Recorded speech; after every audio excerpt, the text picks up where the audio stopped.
Advocate आकाशदीप मलिक है।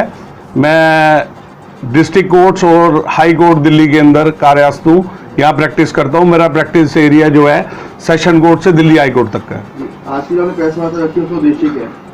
उसका उद्देश्य ये है कि आज समाज के अंदर देखिए रेप जैसा संवेदनशील मुद्दा जो है, जिसमें हम बात करने से भी थोड़ा कतराते हैं या हमें लगता है कि इस मुद्दे पे हमें बात नहीं करनी चाहिए।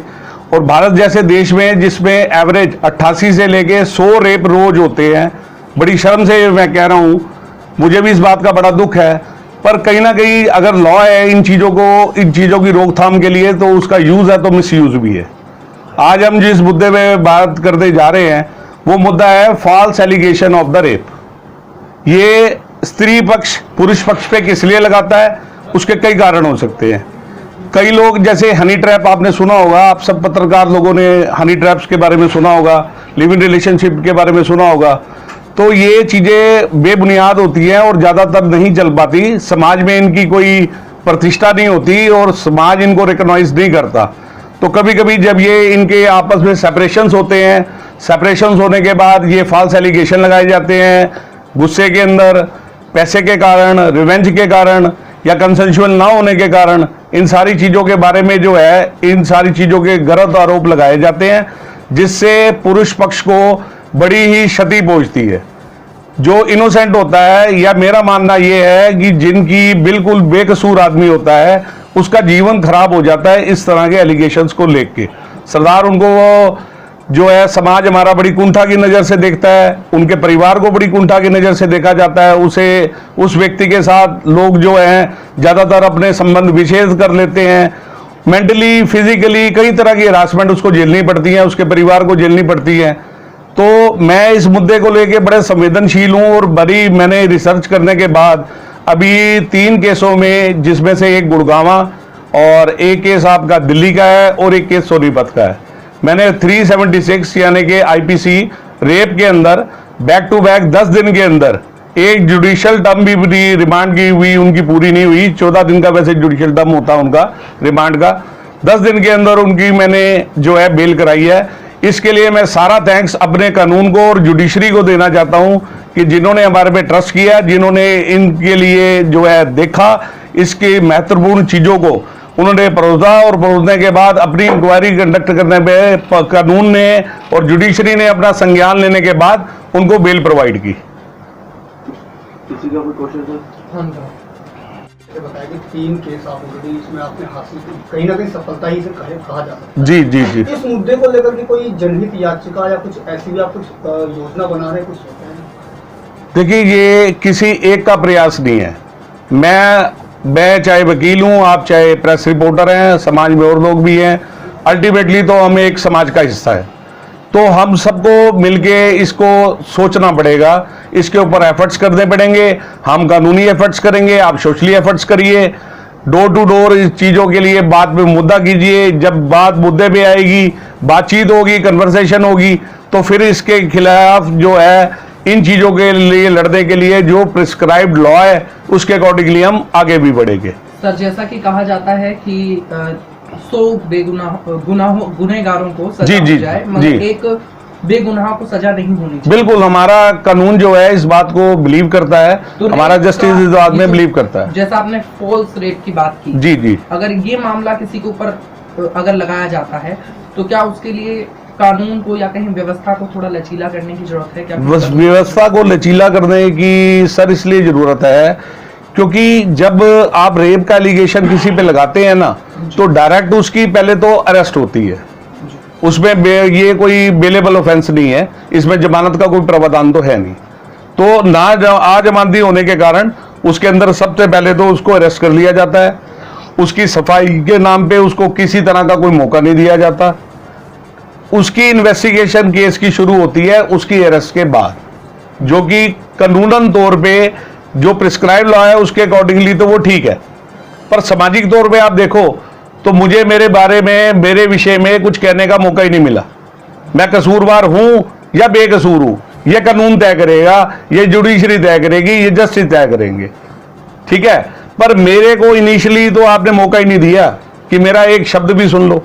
फिर आपने मेरे को उठा के आप जेल में डाल देते हो। रेप जैसे संवेदनशील पे मुद्दे के ऊपर कोई भी आप यकीन मानिएगा बात नहीं करना चाहते। 60 दिन तक जो है 90 दिन तक इनके चालान नहीं आते, चार्जशीटें नहीं आती। जब तक विक्टिम के बयान नहीं हो जाते या केस आगे नहीं बढ़ता तब तक जमानत के लिए तो कोई अप्लाई भी नहीं करता, सोचता भी नहीं है हमारे यहाँ।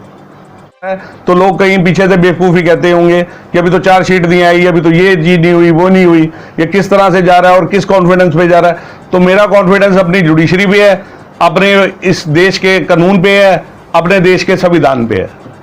बहुत बहुत धन्यवाद। सर एक आखिरी सवाल ये रहेगा कि हमारे कानून में देखा जाता है जब कोई महिला जी किसी पुलिस स्टेशन में कंप्लेंट लिखाने जाती है जी तो उसकी फौरन कंप्लेंट लिखी जाती है, एक्शन लिया जाता है। जी जी, बट जब एक पुलिस आता है उससे कई सवाल किए जाते हैं, इसमें ये सामाजिक इशू ये आ जाएगा ना कि हमने शुरू से ही पुरुषों को, इस समाज को पुरुष प्रधान समझा है, तो प्रधान की बात कम सुनी जाती है, जो प्रधान नहीं है उसकी बात ज्यादा जल्दी सुनी जाती है। और स्त्रियों का देखिए, स्त्रियों का ये अधिकार भी है कि स्त्रियों की बात जल्दी सुनी जाना चाहिए, ठीक है ना। हम बचपन में अपनी माँ की सुनते आते हैं, फिर सारी जिंदगी पत्नी की सुनते हैं, फिर समाज में रह के हमारी बहू बेटियां जो भी हैं, हमारे बच्चे, हमारे ये सारा समाज हमारे भाई बहन ही तो हैं। तो अगर हम लोग इनके साथ श्योर नहीं करेंगे या हम इनको कानून के तरफ से इंसाफ नहीं दिलाएंगे, देखिए मैं ऐसे किसी केस की जो है ना जड़ से अवहेलना करता हूं, किसी तरह का समर्थन नहीं करता। जैसे निर्भया कांड था या और केसेस होते हैं या जो ये गैंग रेपीज होते हैं, मैं सर इनके लिए बिल्कुल भी किसी तरह से किसी का साथ नहीं देना चाहता।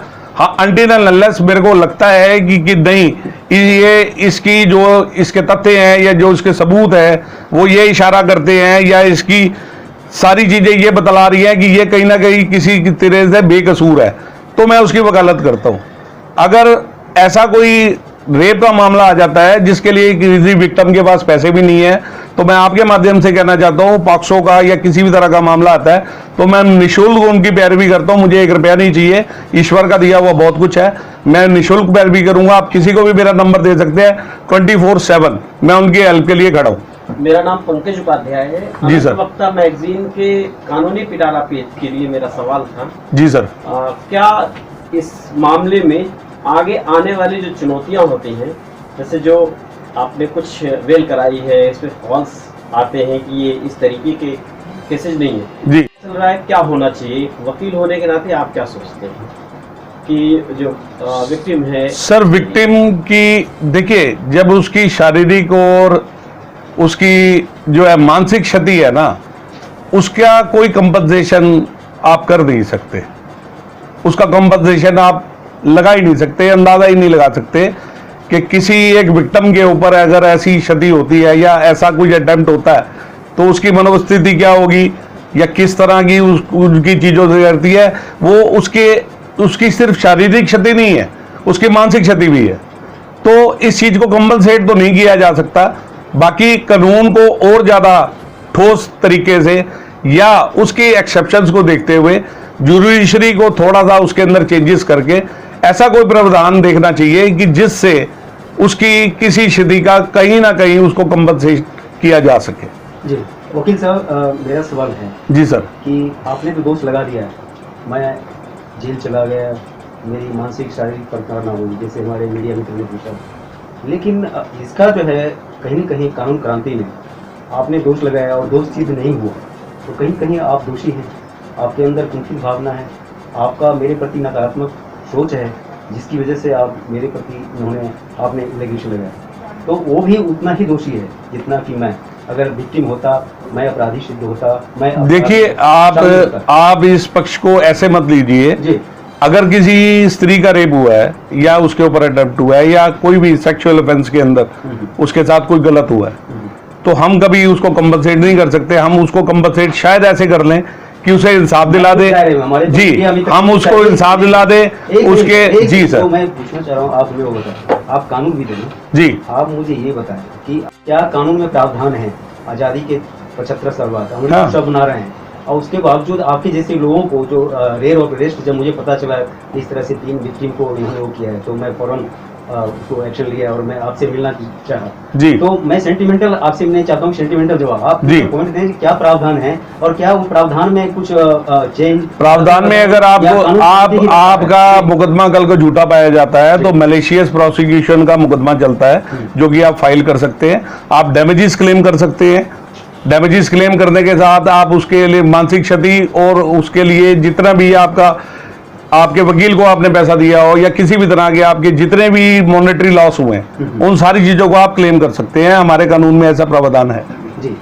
जहाँ तक व्यक्तिगत सम्मान लोक लिहाज का मैटर है जी। तो उसके लिए रिहैब टाइप का क्या आपको लगता है कि सोशल रिफॉर्म में सरकार की तरफ से और जो एनजीओ लेवल पे जो लोग काम कर रहे हैं उनके लेवल पर क्या हो सकता है जब इस तरह से क्रांतिकारी? देखिए सामाजिक जो हमारा समाज है ना जी, समाज एक अपना क्राइटेरिया अलग रखता है। गवर्नमेंट का एक अपना क्राइटेरिया है, समाज का एक अलग क्राइटेरिया है। गवर्नमेंट भी, हम भी, आप भी, हम सब समाज के हिस्सा हैं। गवर्नमेंट भी हमारा हिस्सा है, हम गवर्नमेंट के हिस्से नहीं है। तो समाज एक जो है ना, समाज की एक अपनी सोच है, एक अपनी गति है और एक अपना चाल चलन है। समाज के अंदर जब इस तरह के किसी के ऊपर एलिगेशन लग जाता है तो समाज पहले उसको बड़ा सीरियसली लेता है और सीरियसली लेने के बाद एकदम से उसको बिना सच जाने, बिना झूठ जाने उससे घृणा करने लगता है। ठीक है, ये जानने के लिए कोई इंटरेस्टेड ही नहीं होता कि यार अगर ऐसा था या नहीं। आपका भी पड़ोसी है, आपके भी साथ वाले हैं जिसको आप 20 साल से 22 साल से बच्चे को देख रहे हो, जिसका कंडक्ट आपको पता है, जिसका आपको नेचर पता है, आपको पता है ये पढ़ा लिखा अच्छा बच्चा है या ये संस्कारिक बच्चा है, ये इस तरह का कभी कोई काम कर नहीं सकता, उस पर ऐसा एलिगेशन लग जाता है। तो एक बारी आप ये नहीं सोचोगे कि जिस बच्चे को मैं 25 साल से जानता हूं या 26 साल से जानता हूं, जो मेरे सामने बड़ा हुआ है, वो ऐसा काम नहीं कर सकता, मेरा दिल ये भी कहता है, तो इसने ऐसा काम किया होगा, नहीं किया होगा। आप यही कहोगे समाज है, दुनिया है, कोई कुछ भी कर सकता है। आजकल चाल चलन ही यही। एक आखिरी सवाल है सर। जी सर। सब्सिडी सवाल है। जी। अधिकांश जो एडवोकेट होते हैं वो मामला को लंबा लंबा लंबा चलते रहो ड्राइव करते रहो, लेकिन आपने इतना शॉर्ट टर्म में तीनों विक्टिम को आपने निजात दिलाया। सर इसके लिए मैं सबसे पहले ना एक बारी फिर थैंक्स करना चाहूँगा अपनी जुडिशरी को, अपने जुडिशियल सिस्टम को। देखिए मेरा काम है कानून को रिप्रेजेंट करना, मैं लॉ से रिलेटेड हूँ, जस्टिस से नहीं। जस्टिस से रिलेटेड कौन है? जिसके हाथ में जस्टिस है। तो मैं उनका मैं नाम नहीं ले सकता, ना तो मैं विक्टिम का नाम ले सकता हूँ, ना तो मैं एप्लीकेंट्स का नाम ले सकता हूँ, अक्यूज का, ना आपके सामने जजेस का नाम ले सकता हूँ, क्योंकि ये बड़ा आप समझ सकते हैं कि कितना कॉन्फिडेंशियल और कितना संवेदनशील मैटर है।